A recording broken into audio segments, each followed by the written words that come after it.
Everyone, কেমন আছো তোমরা সবাই? সকাল সকাল একদম তেলে ভাজা দিয়ে দিনটা শুরু করছে। আসলে তেলে ভাজার মতন করে দিদিভাই এখানে বানাচ্ছিল বড়া পাও।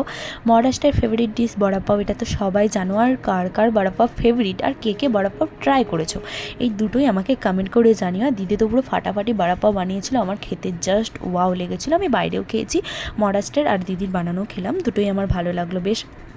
আর এখানে দিদি ব্যাগ কিসের জন্য প্যাকিং করছে সেটাও আমি বলবো। দিদিভাই তারপরে বানিয়েছিল পুরি, তারপরে একটু আচার খেলাম। আজকের ভিডিওটা কি তাহলে খাই হতে চলেছে? না গাইস, সত্যি একদিন আমি এত খেয়েছি যে কি বলবো। আমার ভিডিওটা এডিট করতে করতে মনে হচ্ছিল আজকের কি ভিডিওটার নাম দেওয়া যায় খাই ভিডিও।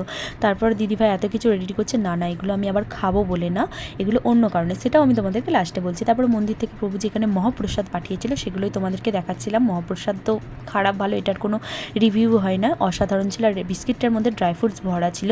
তারপর এখানে আমার বাবার জন্য সব রেডি করা হয়েছিল। হ্যাঁ গাইস, আমার বাবা দেশে চলে যাচ্ছে। তাহলে আজকের ভিডিওটা এই পর্যন্তই, দেখা হচ্ছে নেক্সট ভিডিওতে।